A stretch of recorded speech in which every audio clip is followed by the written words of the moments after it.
थम गया पानी, जम गई काय, बहती नदिया ही साफ कहलाए।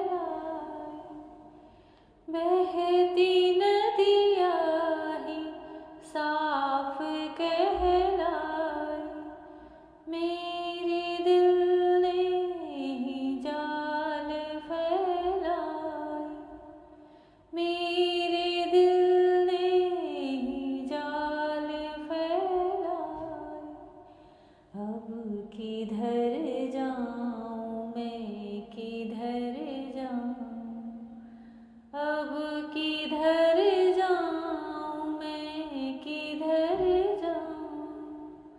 नाम धन चाहूं ना रतन चाहूं, नाम धन चाहूं तेरे चरणों की धूल मिल जाए।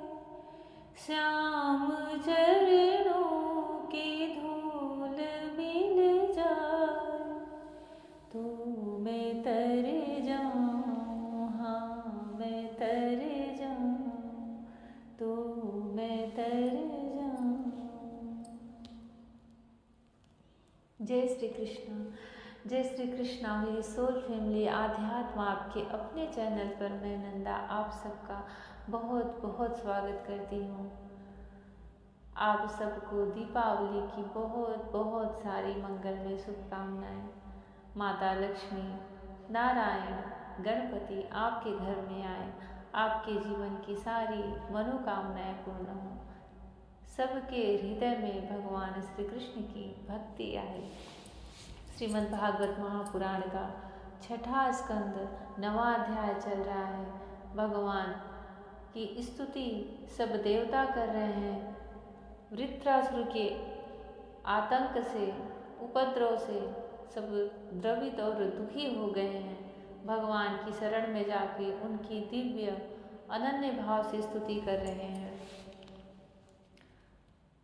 सुखदेव जी कहते हैं, परीक्षित, देवता लोग भगवान नारायण से कह रहे हैं, प्रभु जिस प्रकार अग्नि की ही अंशभूत चिंगारियां आदि अग्नि को प्रकाशित करने में असमर्थ है, वैसे ही हम भी आपको अपना कोई भी स्वार्थ परमार्थ निवेदन करने में असमर्थ हैं।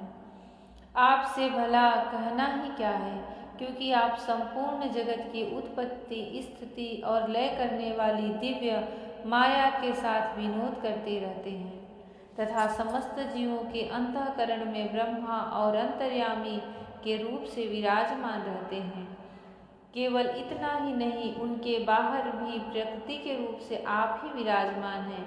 जगत में जितने भी देश, काल, शरीर और अवस्था आदि हैं, उनके उपादान और प्रकाशक के रूप में आप ही उनका अनुभव करते रहते हैं। आप सभी वृत्तियों के साक्षी हैं। आप आकाश के समान सर्वगत हैं, निर्लिप्त हैं। आप स्वयं परम ब्रह्म परमात्मा हैं।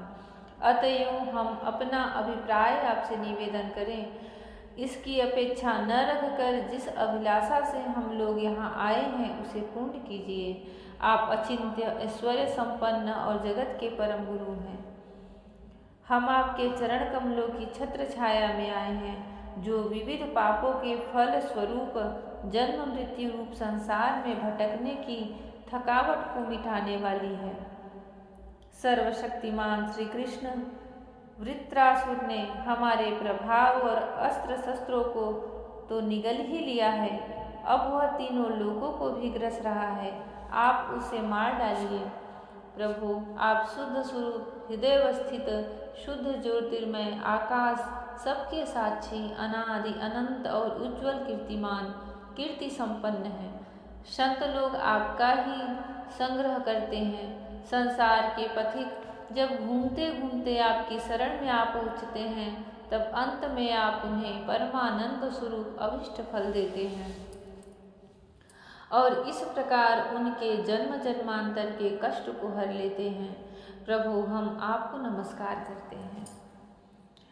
श्री सुखदेव जी कहते हैं, परीक्षित, जब देवताओं ने बड़े आदर के साथ इस प्रकार भगवान का स्तवन किया, तब वे अपनी स्तुति सुनकर बहुत प्रसन्न हुए तथा उनसे कहने लगे, भगवान को प्रसन्न करना है, उनकी साक्षात कृपामयी दृष्टि प्राप्त करनी है, तो सबसे सहज और सरल उपाय यही है कि उनकी स्तुति करो, वेद स्तुति करो, पुराणों की स्तुति करो, उनकी प्रार्थना करो और अनन्य भाव से करो। भगवान को कुछ भी नहीं चाहिए। जब वह जान जाते हैं कि सामने वाला उनके पूरे अस्तित्व को, पूरे व्यक्तित्व को और भगवान है क्या, बस वह इतना समझ गया, वह तुरंत उनके सामने प्रकट हो जाते हैं।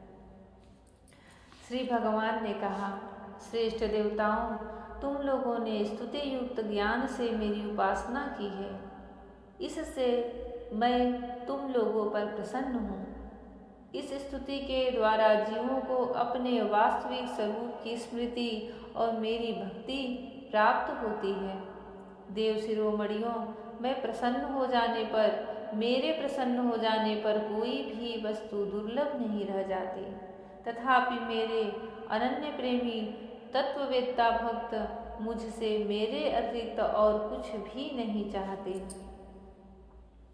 जो पुरुष जगत के विषयों को सत्य समझता है, वह ना समझ अपने वास्तविक कल्याण को नहीं जानता। यही कारण है कि वह विषय चाहता है, परंतु यदि कोई जानकर उसे उसकी इच्छित वस्तु दे देता है तो वह भी वैसा ही नासमझ है।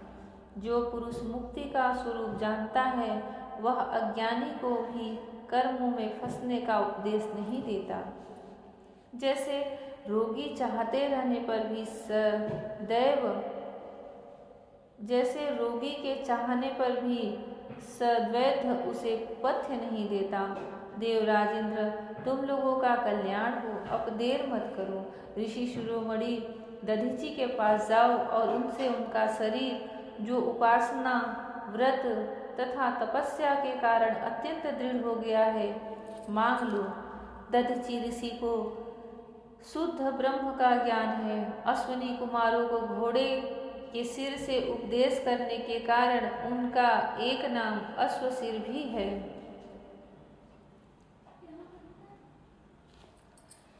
यह एक कथा इस प्रकार है।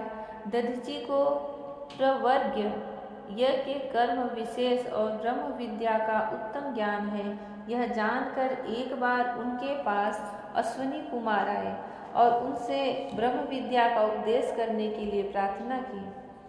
दधीची मुनि ने कहा, इस समय मैं एक कार्य में लगा हुआ हूँ, इसलिए फिर किसी समय आना। इस पर अश्विनी कुमार चले गए। उनके जाते ही इंद्र ने आकर कहा, मुने, अश्विनी कुमार वैद्य हैं, उन्हें तुम ब्रह्म विद्या का उपदेश मत करना। यदि तुम मेरी बात न मानकर उन्हें उपदेश करोगे तो मैं तुम्हारा सिर काट डालूंगा। जब ऐसा कहकर इंद्र चले गए, तब अश्विनी कुमारों ने आकर फिर वही प्रार्थना की। मुनि ने इंद्र का सब वृत्तांत सुनाया। इस पर अश्विनी कुमारों ने कहा, हम पहले ही आपका यह सिर काट कर घोड़े का सिर जोड़ देंगे, उससे आप हमें उपदेश करें, और जब इंद्र आपका घोड़े का सिर काट देंगे तब हम फिर असली सिर जोड़ देंगे। मुनि ने मिथ्या भाषण के भय से उनका कथन स्वीकार कर लिया। इस प्रकार अश्वमुख से उपदेश की जाने के कारण ब्रह्म विद्या का नाम अश्वशिरा पड़ा। श्री नारायण श्री हरि भगवान देवताओं से कह रहे हैं, जो उपासना, व्रत तथा तपस्या के कारण अत्यंत दृढ़ हो गया है, मांग लो। दधीची ऋषि को शुद्ध ब्रह्म का ज्ञान है। अश्विनी कुमारों को घोड़े के सिर से उपदेश करने के कारण उनका एक नाम अश्वसिर भी है। उनकी उपदेश की हुई आत्मविद्या के प्रभाव से ही दोनों अश्विनी कुमार जीवन मुक्त हो गए। अथर्वेदी दधीची ऋषि ने पहल मेरे स्वरूपभूत अभेद नारायण कवच का त्वष्टा को उपदेश किया था। त्वष्टा ने वही विश्व रूप को दिया और विश्व रूप से तुम्हें मिला।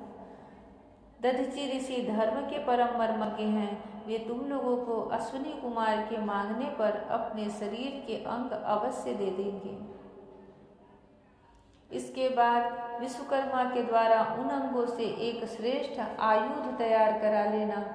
देवराज, मेरी शक्ति से युक्त होकर तुम उसी शस्त्र के द्वारा वृत्रासुर का सिर काट लोगे।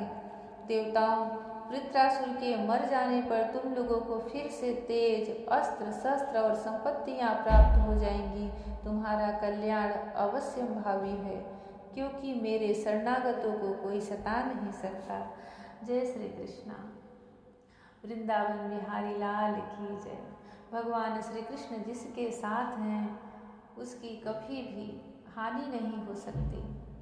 प्रारब्धवश, कर्मवश कुछ समय के लिए दुख विपत्तियां दिखाई जरूर पड़ती हैं, पर वह कहीं न कहीं उनके प्रारब्ध ही कट रहे होते हैं। भगवान श्री कृष्ण का स्नेह, प्रेम, भक्ति और उनकी वह मधुर मुस्कान भरी चितवन सदैव अपने भक्तों पर निरंतर बनी रहती है।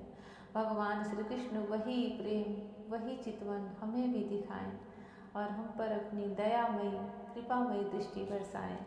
जय श्री कृष्ण। राधे राधे। जय श्री कृष्ण। हरि ओम।